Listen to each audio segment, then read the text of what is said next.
So tell me that isn't a picture perfect flow right there. We've got a run coming out of a big pool, and then up the river a piece we got much more of the same.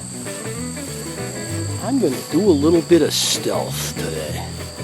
I got the fly rods, and I'm about to open it up.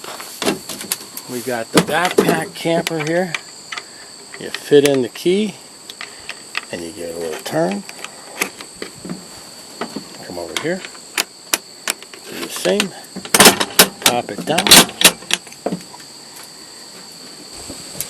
From my angle, you just pop it up. And we got a tent. I got a ladder to get in. If I need the ladder. If I don't, I don't. I want to open it up and let the air get in there. Maybe a few mosquitoes to make things fair. So that's what we're looking at when we get it up. And we got awnings and the whole 9 yards. So I'll open that thing up and be ready to camp later and explore the river. See what I can pull out of it before I hit the shack tonight. Beautiful weather expected, nice and cool here on the banks of my favorite Western Mass River. I gotta say, the best thing about this entire rig is the tailgate step that allows me to sit down when I put on my wading shoes. It's just a nice little feature, and you can use it to step up and in if you want. But we're all ready. And it's time to get out there and explore this great stretch. The question is, which way do we go? Do we go downstream? Or do we go upstream? And I'm thinking today I'm going upstream. And I'll go downstream tomorrow morning. Ho! Right in the sun. Mr. Smallmouth. And that's what we're after today. We're after smallmouth. And maybe there's going to be some trout. But the smallmouth, oh, he gets off right there, but that's okay because there's going to be more. And there's no real current here. Well, if I have any current, it's going from my left to my right. The main river current's going from right to left. So we're in one of those eddies that bass really like on this river. There we go. The thing about them in this river is when you find them, you usually find a bunch of them. It's not like you're... you got to move a little until you find them. And then there'll be a bunch. Here we are, Mr. Smallmouth. Barbless. Oh! And it slid right out as he plunged into the water. You catch one. This is really a traditional form of fishing, the idea of using a long rod and just dangling a hook. Oh, missed him. And I'm letting my little nymphs get to the bottom. There we go. Oh, you didn't even have to get to the bottom there. He hit it on the sink. Should have been a little quicker. I don't know who this is. Oh, he's a better fish. That was a better fish, and he's off. Boy, this is no good. I'm missing him. I'm just high sticking. Oh, there's one. Oh.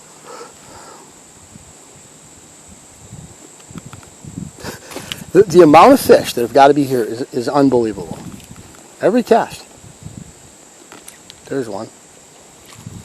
No, he's not a big one. Maybe I'll get a double. If I leave it in the water line. Oh, he popped off. So I feel like it's they're getting stirred up. They're like, oh, there's something going on over there.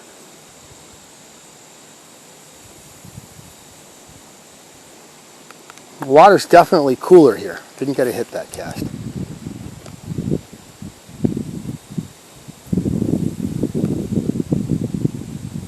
A couple of those are pretty good. There was one there that I think was a decent fish. Look at this guy. A ferocious fighting fall fish. Oh, he got off. Darn it. just when I wanted to show you him. The ferocious fighting fall fish got off. And he hit it on the sink. He didn't wait. There he is. Oh, somebody's got it. He doesn't know which way he wants to go. Oh yeah, who is it? Oh yes, it's a big sunfish. Outrageous. He didn't get away. The big old sunny, or bluegill. And in the water he goes. Let's see if he has a partner in there. So my truck is right behind that bush right there. And I have snuck down a little bit because I got the main river current right there. Just a little ways down. Looks like this was once an old dam. You can see the rocks going out in the river and the main current is coming right by. Looks like the mergansers like it. And our friends the brown trout, well, there we go. Our friends the brown trout were doing just fine.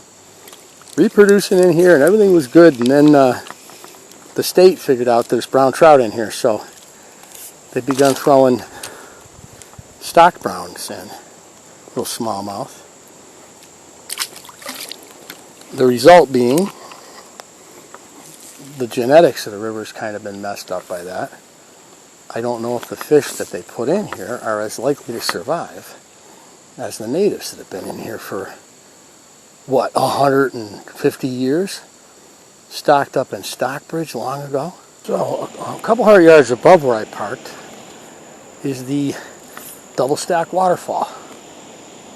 It's a great spot.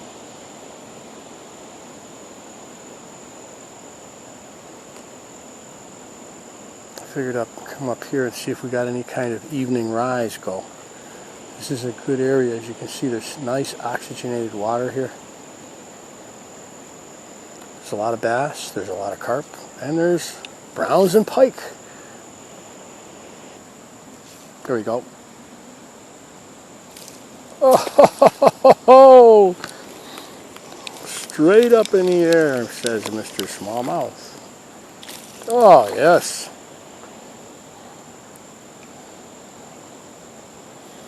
Now, there's a whole bunch of other guys down there that are going to go after him. See, I just had one on. He hit the other nymph, because that's what's going to happen. See, this guy's on a nymph, and there's a second nymph dangling, and he's going to bring it down, and the other fish are coming over and going, what's he got, what's he got, what's he got? So he got a crayfish, what's he got? And they're going to try to pull the nymph out of his mouth. But there's a second nymph trailing it. They'll hit that. They'll hit the second nymph. I've noticed this for years, and the double nymph on the high stick sometimes gets you too.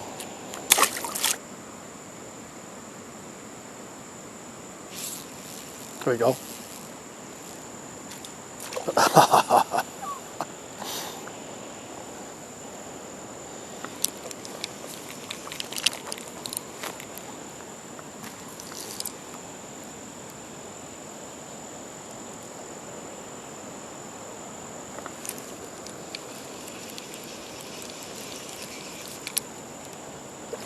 Just lift the rod and in they come.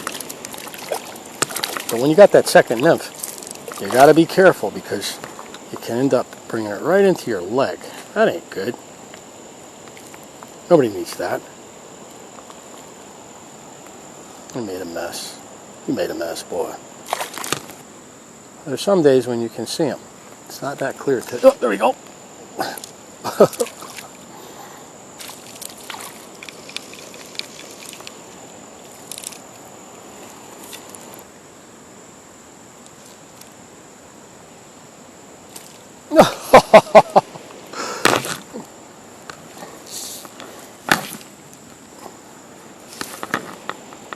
There we go, way up. We should get one here because we're up above. It's going to get nice and deep as it gets down here into the honey hole.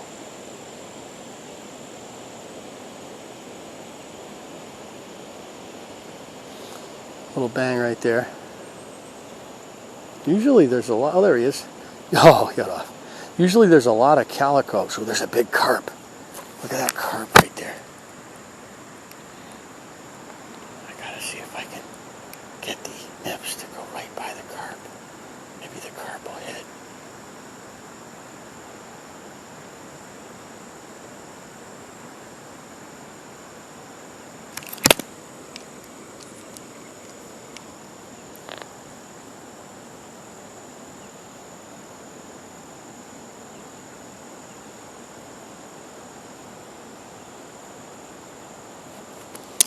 No, he's not that dumb.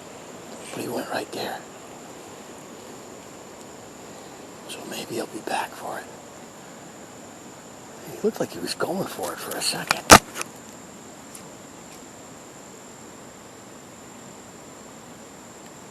When you're walking a river that's got carp in it, you gotta try to stay out of the river if you can. They're really spooky. Even on the bank like I am. They're very spooky fish. And I'm trying to stay up on the bank, staying away from them.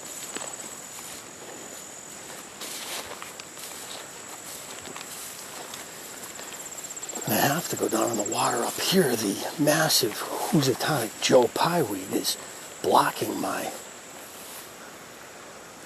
Oh, there's a big carp right there.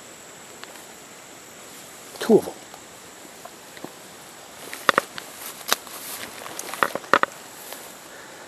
I don't think that carp is going to hit a surface plug. He's probably going to hit a nymph if I can get it. If I can get it to him. Luckily, I'm wearing the same color as the Joe Pye weed.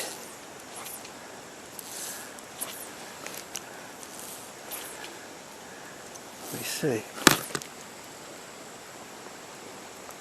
No, he's moving out that way. He's not a huge carp, but he's a good size one. He's got a buddy with him. I just can't do it with this Euro nymph setup. I'm gonna sit here and watch him. Maybe he'll turn around and come back. That's a good fish. I don't know what it is. It's a brown. No, it's a smallmouth. He's where the smallmouths are supposed to be.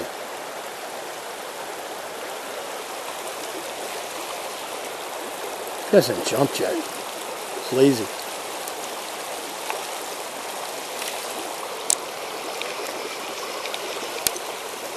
Oh! He popped right off. Well, there'll be more.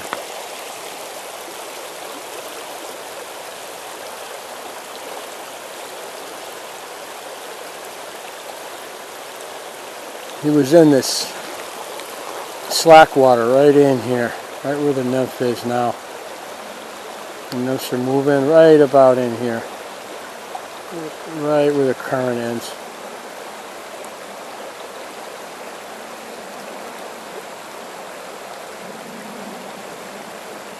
Not only are there smallmouths in the current, but there's more of those carp in the current. I didn't know carp did that.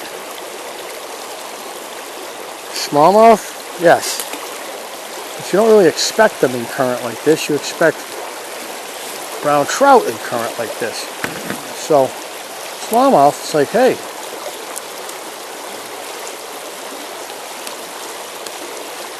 There we go. And smallmouth make you feel like, are you kidding me?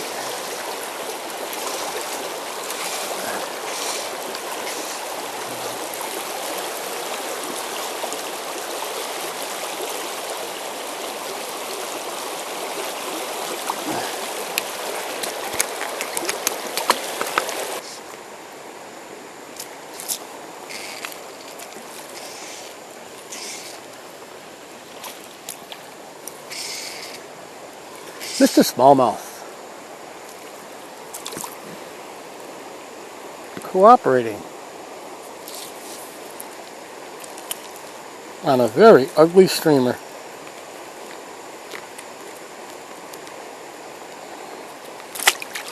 Back in the water he goes.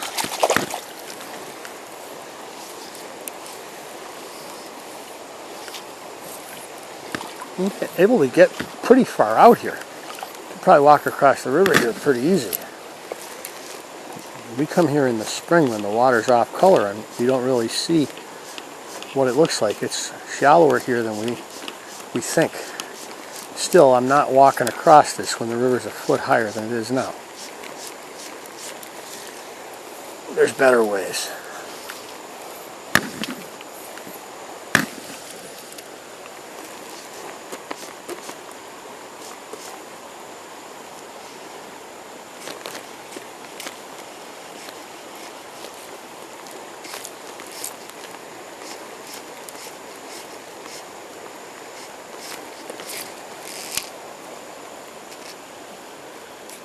Who's this?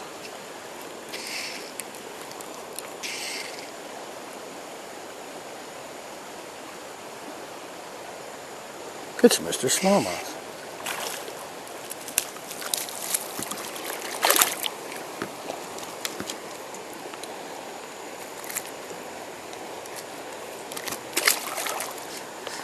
In southern New England, you have a couple of choices. You have the Farmington River and the Deerfield River. And let's say the Swift River. And there's a certain clientele of people. They're like golfers that play like Pebble Beach, that kind of thing. They go to the Swift, unless you happen to live there.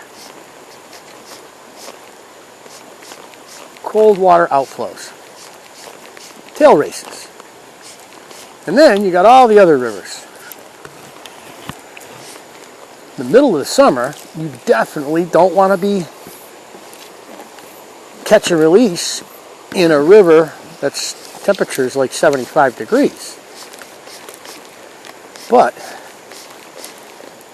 you've also got bass and pike and carp and lots of good fish that are fun. Like I say, striper, let's be honest. Striper's a bulldog, just like a carp. Catch a carp on a fly, I can't even. Oh, there was a pound. He pounded that.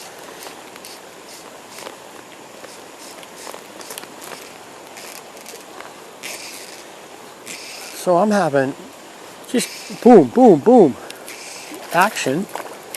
You know, every once in a while maybe a little brown will hit it, but it's possible that a brown will hit it. Get it in quick, let it go. Get it in quick, let it go. It's about getting it in quick. Up your leader so you can pop them out of the water like I'm doing. And fish for smallmouths. These things are going to keep you sharp. You'll be ready for the fall. The run.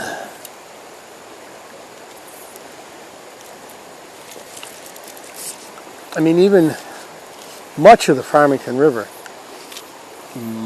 most of the Farmington, most of the Deerfield, and most of the Swift in midsummer are really, you're pushing it if you're fishing them. Fish for bass.